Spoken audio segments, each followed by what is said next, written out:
बिस्मिल्लाहिर्रहमानिर्रहीम। स्टार्ट करते हैं class 10th theorem 10.1 theorem class 10 के लिए हम स्टार्ट कर रहे हैं। थ्योरम की स्टेटमेंट मैंने आपके सामने लिख रखी है। क्या कहता है ये थ्योरम, देखते हैं ज़रा। बिस्मिल्लाहिर्रहमानिर्रहीम। If a line drawn perpendicular to a radial segment, एक लाइन हम ड्रा करते हैं और वो क्या है, परपेंडिकुलर है 90 degree to a radial segment. Circle के ऊपर एक रेडियस है, उस रेडियल सेगमेंट के ऊपर एक परपेंडिकुलर लाइन अगर ड्रा की जाए, ठीक है। If a line drawn perpendicular to a radial segment, radial segment के ऊपर हमने एक परपेंडिकुलर लाइन ड्रा की। कहाँ पर ड्रा की? At its outer and. इस रेडियल सेगमेंट का ये जो आउटर एंड है, बिल्कुल लास्ट वाला जो किनारा है या बिल्कुल जो लास्ट वाला एंड है, इसके ऊपर हमने एक परपेंडिकुलर लाइन ड्रा की। अगर हम ये लाइन ड्रा करते हैं तो उस लाइन के अंदर ये स्पेशलिटी आ जाएगी कि वो इस सर्कल जिसका हमने रेडियस कंसीडर किया हुआ है, उस सर्कल के ऊपर as a tangent line act करेगी, ठीक है। तो ये देखें ज़रा, it's outer end point, it is tangent to the circle. ये सर्कल के ऊपर क्या बनेगी? Tangent at that point. इसी पॉइंट के ऊपर ये सर्कल के ऊपर क्या बन जाएगी? टेंजेंट लाइन बन जाएगी। थ्योरम ये है कि सर्कल के रेडियस के एंड पॉइंट पर अगर हम एक परपेंडिकुलर लाइन ड्रा करते हैं तो वो लाइन टेंजेंट के तौर पर एक्ट करेगी सर्कल के, ठीक है। और उसी फिक्स पॉइंट, जिस पॉइंट के ऊपर आप लाइन ड्रा करेंगे, वो उस पॉइंट पर सर्कल के ऊपर क्या होगी? टेंजेंट होगी।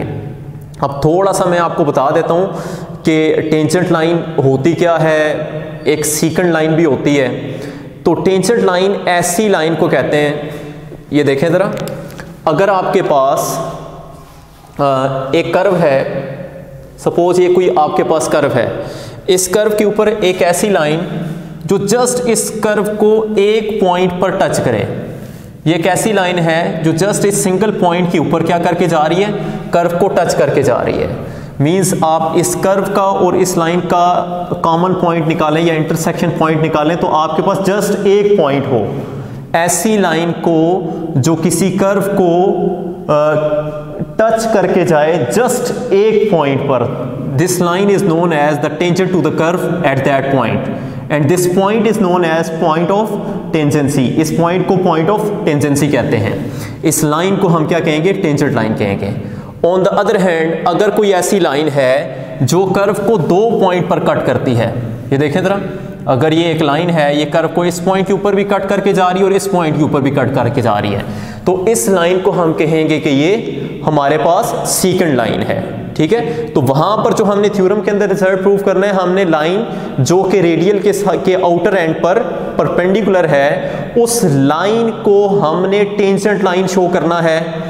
टेंजेंट लाइन शो करना है मीन हमने क्या करना है? सर्कल में और उस लाइन में पॉइंट जहां पर वो रेडियल के ऊपर 90 डिग्री पर है, उस पॉइंट के अलावा कोई और कॉमन पॉइंट नहीं होना चाहिए। अगर एक ही फिक्स पॉइंट होगा तो वो लाइन क्या हो जाएगी? हमारे पास टेंजेंट लाइन हो जाएगी। ओके, तो स्टार्ट करते हैं ज़रा theorem.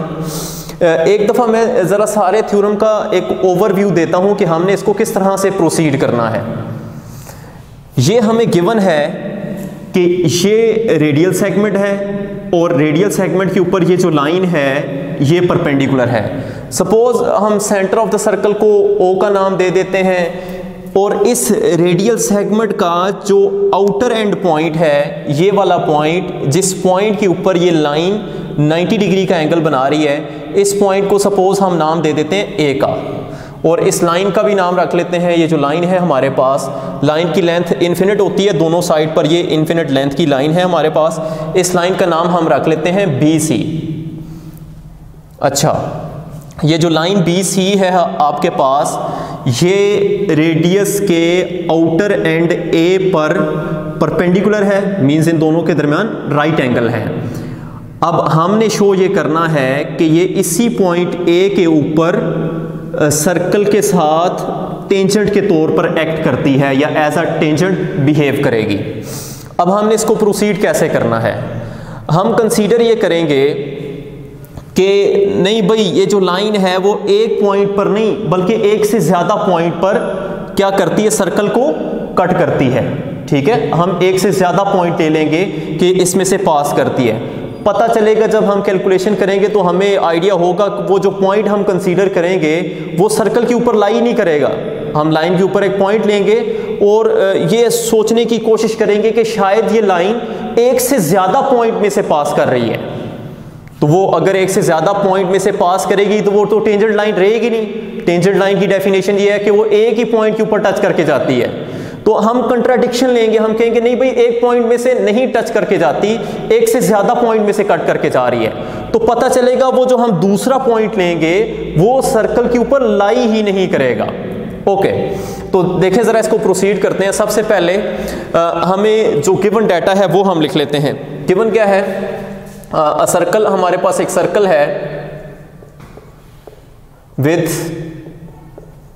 Centre at point O. उसके सर्कल को हमने, सर्कल के सेंटर को हमने क्या नाम दे दिया? ओ का नाम दे दिया। और जो दूसरी राइटर ने हमें बात कही वो ये कि line B C is perpendicular to the line O C. इस लाइन सेगमेंट ओ सी के ऊपर ये जो लाइन बी सी है ये क्या है हमारे पास? परपेंडिकुलर है। So the line segment O A, O से लेकर ए तक का जो लाइन सेगमेंट है ये परपेंडिकुलर है। ये सिंबल यूज होता है परपेंडिकुलर के लिए। ओ से ए तक का line segment is perpendicular to the line B C. B C line के साथ ये क्या है? परपेंडिकुलर है। और आप ये भी कह सकते हैं कि major angle O A C या major angle O A B, ये दोनों के दोनों क्या है हमारे पास? राइट एंगल है। और में आप ऐसे लिख लें परपेंडिकुलर हैं या ये एंगल आपके पास क्या बनते हैं? राइट एंगल बनते हैं। So major angle O A C, major angle O A सी, ये आपके पास क्या है? ये 90 डिग्री का एंगल है आपके पास या राइट एंगल है। ओके, अच्छा, टू प्रूव, गिवन तो हमें ये दे रखा राइटर ने। टू प्रूव क्या करना है हम वो भी लिख लेते हैं। प्रूव हमने ये करना है कि दिस लाइन बी सी, ये जो लाइन बी सी है ये सर्कल के ऊपर क्या है? टेंजेंट है। To prove the line B C, ये जो बी सी लाइन बन रही है, आप द लाइन लिख लें या जस्ट ये बी सी लिख के ऊपर ये लाइन का सिंबल यूज कर लें। The line B C is tangent to the circle at, किस पॉइंट के ऊपर टेंजेंट है? At outer end point of the radius which is A. ये ए पॉइंट के ऊपर क्या है आपके पास? जो है वो एज अ टेंजेंट एक्ट कर रही है। ओके, कंस्ट्रक्शन हम करते हैं जरा।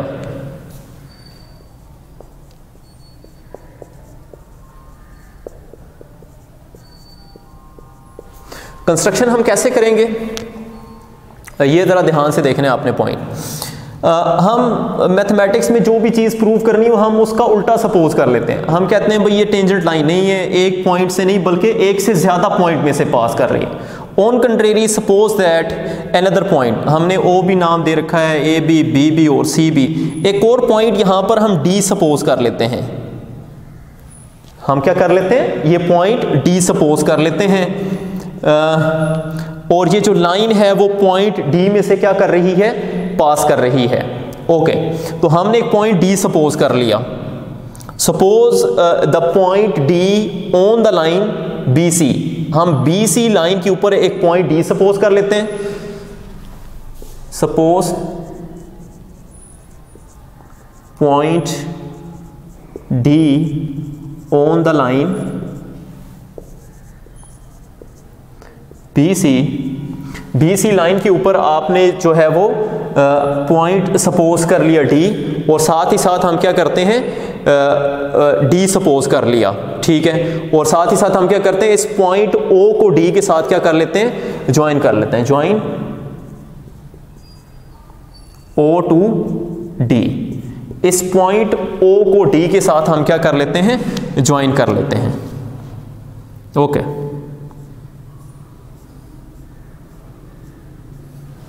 अच्छा, तो ये देखें ज़रा डायग्राम में आपके पास ना ये एक OAD एक राइट एंगल ट्रायंगल बन जाती है, ठीक है। तो अब हम ज़रा चलते हैं इसके प्रूफ की तरफ कि इसको प्रूफ कैसे करना है। हमने स्टेटमेंट लिखेंगे यहां पर हम,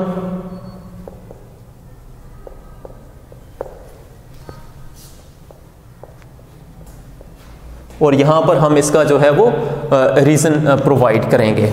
ओके, अच्छा, सबसे पहले हम ये कहते हैं कि ये जो OA है, O से लेकर A तक का जो लाइन सेगमेंट है ये परपेंडिकुलर है किसके, द लाइन BC लाइन के साथ ये परपेंडिकुलर है, और ये हमें गिवन है, ये हमें गिवन में दे रखा है कि ये परपेंडिकुलर है। आप साथ ही साथ ये भी कह सकते हैं कि इन ट्रायंगल, कौन सी ट्रायंगल हम कंसीडर कर लेते हैं, OAD, OA और D। OAD ट्रायंगल के अंदर ये जो आपके पास major angle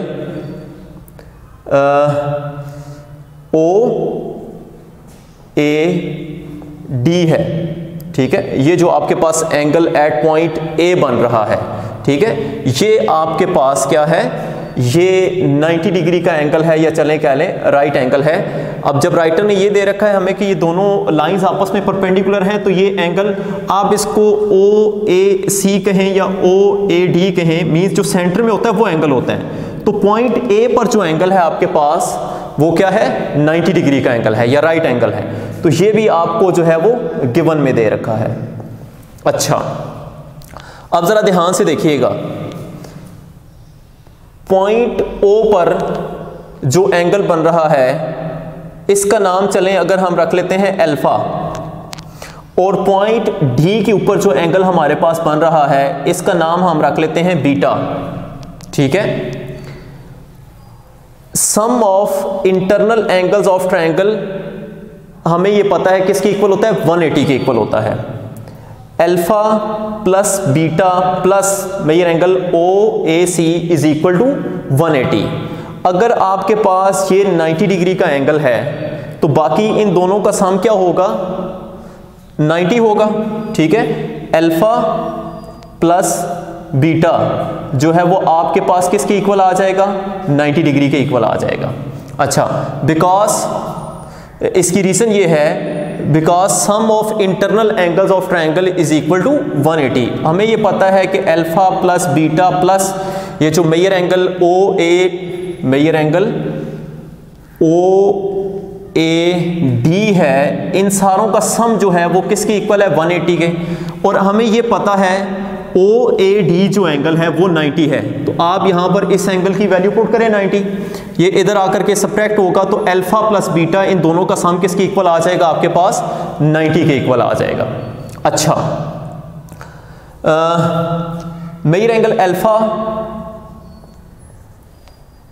and major angle beta, ये दोनों के दोनों जो है वो आपके पास, क्योंकि इन दोनों का सम जो है, इन दोनों का सम 90 के इक्वल है, तो क्या ये कहा जा सकता है कि मेजर एंगल अल्फा जो है वो सेपरेटली 90 से लेस है, 90 से कम है। इसी तरह से मेजर एंगल जो बीटा है वो भी 90 से लेस है, तभी इन दोनों का सम जो है वो 90 डिग्री के इक्वल आ रहा है। हाँ, एक एक्सेप्शनल केस जरूर हो सकता है कि अगर अल्फा या बीटा दोनों में से कोई एक एंगल 0 हो जाए। क्या ऐसा पॉसिबल है? फिगर से देखते हैं जरा। अगर आप इस अल्फा एंगल को कम करें, करते करते करते ये जो लाइन है, line OD, major angle alpha तब 0 होगा जब ये लाइन OD कोइंसाइड कर जाएगी लाइन OA के साथ। अगर हम ये कह रहे हैं कि ये ट्रायंगल है OAD, हम OAD ट्रायंगल को लेके चल रहे हैं, तो ट्रायंगल उसी सूरत में पॉसिबल है जब अल्फा की कोई ना कोई वैल्यू होगी, ठीक है, अदरवाइज तो ये ट्रायंगल ही नहीं होगी, तो अल्फा 0 नहीं हो सकता भाई। दूसरा केस लेते हैं, इट में भी बीटा इज इक्वल टू 0, तो बीटा ऐसे 0 हो सकता है जब ये हाइपोटेन्यूज जो है वो ट्रायंगल का ये कोइंसाइड कर जाए लाइन किसके साथ, AD के साथ, तो बीटा क्या हो जाए 0, तो फिर भी ये ट्रायंगल नहीं रहेगी। सो पता ये चला कि इंडिविजुअली अल्फा एंड बीटा ये दोनों 0 नहीं हो सकते। अच्छा, अगर ये 0 नहीं हो सकते तो इसका मतलब है इन दोनों का सम जो है वो 90 के इक्वल है, और दोनों इंडिविजुअली 0 भी नहीं है। तो इसका मतलब ये है कि मेजर एंगल अल्फा खुद 90 से छोटा है और मेजर एंगल बीटा भी क्या है, वो भी 90 से छोटा है। ये दोनों के दोनों क्या आपके पास हैं, एक्यूट एंगल, एक्यूट एंगल्स हैं। अच्छा, तो क्या मैं ये कह सकता हूं कि ये जो मेजर एंगल अल्फा है, मेजर एंगल अल्फा ये आपके पास लेस है किससे, less than major angle OAD से, और साथ ही साथ मेजर एंगल जो बीटा है वो भी आपके पास less than major angle OAD। इस OAD से ये दोनों इंडिविजुअली लेस हैं। अच्छा, ये अगर लेस हैं तो आप देखें अल्फा की जो अपोजिट साइड बनती है वो क्या बनती है, AD, और बीटा की जो अपोजिट साइड बनती है वो बनती है O से लेकर A तक। अच्छा, अगर ये दोनों एंगल लेस हैं और ये वाला एंगल मेजर एंगल OAD इन दोनों से ग्रेटर है, तो हमें एक रिजल्ट पता है कि जो एंगल ग्रेटर होता है ट्रायंगल में उसकी अपोजिट साइड भी ग्रेटर होती है। अब पता ये चला कि ये जो मेजर एंगल OAD है ये बाकी दोनों एंगल से ग्रेटर है। अगर ये एंगल बड़ा है तो इसकी जो अपोजिट साइड होगी वो भी बाकी दो साइड से क्या होगी, बड़ी होगी। मींस ये जो साइड है आपके पास O से लेकर D तक, O से लेकर D तक, यहां इसका रीजन आप ये लिख सकते हैं कि आपके पास ये दोनों क्योंकि एक्यूट एंगल है, acute angle lies between 0 to 90, और ये आपके पास राइट एंगल है, तो दोनों एक्यूट सेपरेटली इससे क्या होते हैं, छोटे होते हैं। अब हमें ये पता है, क्या हम ये लिख सकते हैं कि ये जो साइड है आपके पास, measure the side of OD, ये आपके पास greater than the side OA, ठीक है। इसकी रीजनिंग आप ये लिख सकते हैं, greater angle having greater opposite side. जो एंगल बड़ा होता है उसकी जो अपोजिट साइड होती है वो क्या होती है, बड़ी होती है। तो अगर आपके पास ये मेजर एंगल OAD ग्रेटर है तो इसकी जो अपोजिट साइड है वो क्या होगी, आपके पास ग्रेटर होगी। अच्छा, अगर ये O से लेकर D तक की लेंथ सर्कल के रेडियस OA से क्या है, ग्रेटर है, ये अगर ग्रेटर है तो इसका मतलब ये है कि ये जो पॉइंट D है ये सर्कल की बाउंड्री पर नहीं लाई कर रहा, ठीक है। हमने इस पॉइंट D को सेंटर से मिलाया हुआ है। अगर ये सर्कल की बाउंड्री पर लाई कर रहा होता तो ये डिस्टेंस किसकी इक्वल आ जाता, एग्जैक्टली सर्कल के रेडियस की इक्वल आ जाता। लेकिन हमें पता ये चला कि ये जो डिस्टेंस है ये ग्रेटर है किससे, सर्कल के रेडियस से। अगर ये सर्कल के रेडियस से ग्रेटर है तो इसका मतलब ये है कि D जो पॉइंट है वो सर्कल के ऊपर लाई नहीं कर रहा, सर्कल के ऊपर लाई नहीं कर रहा। इसका क्या हम कह सकते हैं, which implies D lies outside the circle. D क्या कर रहा है, सर्कल से आउटसाइड लाई कर रहा है।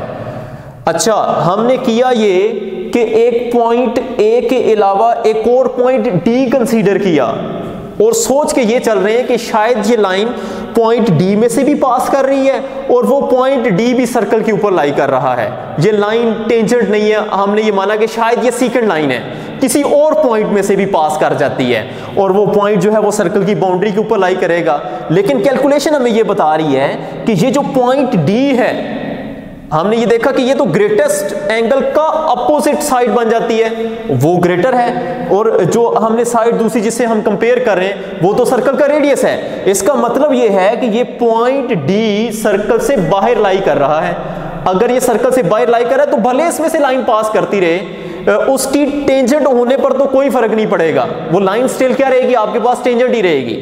उसकी टेंजेंसी या टेंजेंट होना डिस्टर्ब तो तब होगा कि वो सर्कल के ऊपर मौजूद, सर्कल की बाउंड्री पर मौजूद दो पॉइंट में से अगर पास कर जाए तो वो टेंजेंट लाइन की डेफिनेशन की वायलेशन हो जाती है। हाँ, हमने माना कि एक पॉइंट है उसमें से लाइन पास कर रही है, ऑन कंट्रेरियली हमने एक आर्बिट्रेरी पॉइंट डी मान लिया, उसमें से अगर लाइन पास करती है तो पता ये चला कि वो जो पॉइंट है वो सर्कल की बाउंड्री के ऊपर लाई नहीं करता, वो सर्कल की बाउंड्री से आउटसाइड चला जाता है। ऐसे तो इन्फिनिट मैनी पॉइंट्स हैं जिनमें से लाइन पास कर रही है लेकिन वो सर्कल की बाउंड्री पर लाई नहीं कर रहे। तो ये लाइन जो है one and only one point which is ए में से ही पास करती है, जो सर्कल की बाउंड्री पर भी लाई करता है और इसके रेडियल के का बिल्कुल आउटर एंड पॉइंट है, और ये लाइन साथ ही साथ क्या है, रेडियल के साथ 90 डिग्री पर है। सो हम ये कह सकते हैं, अब देखें ना, हमने कोई फिक्स पॉइंट डी नहीं माना, मैंने नहीं कहा कि डी की कोई फिक्स पोजीशन है कि ये इसके कोऑर्डिनेट्स हैं, हमने डी एक आर्बिट्रेरी पॉइंट मान लिया। अब आप इन्फिनिट मैनी पॉइंट्स भी अगर कंसीडर करते चले जाएं, आप करते चले जाएं, डी ई एफ बहुत सारे पॉइंट्स ले लें, अगर एक के लिए भी बात ये गलत साबित होगी तो आप जितने भी पॉइंट लेंगे उनके लिए ये बात गलत साबित होगी।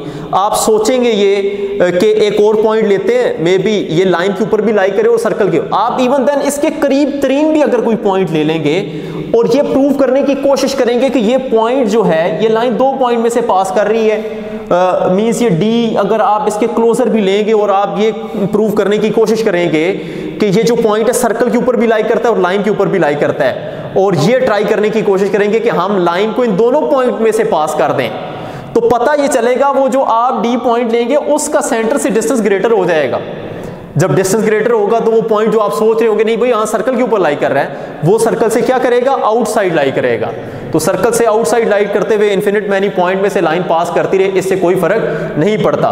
तो इससे कंक्लूजन हमें ये मिलती है कि the line B C passing through the point A is the only point lies on the circle and lies at the outer end of the radius.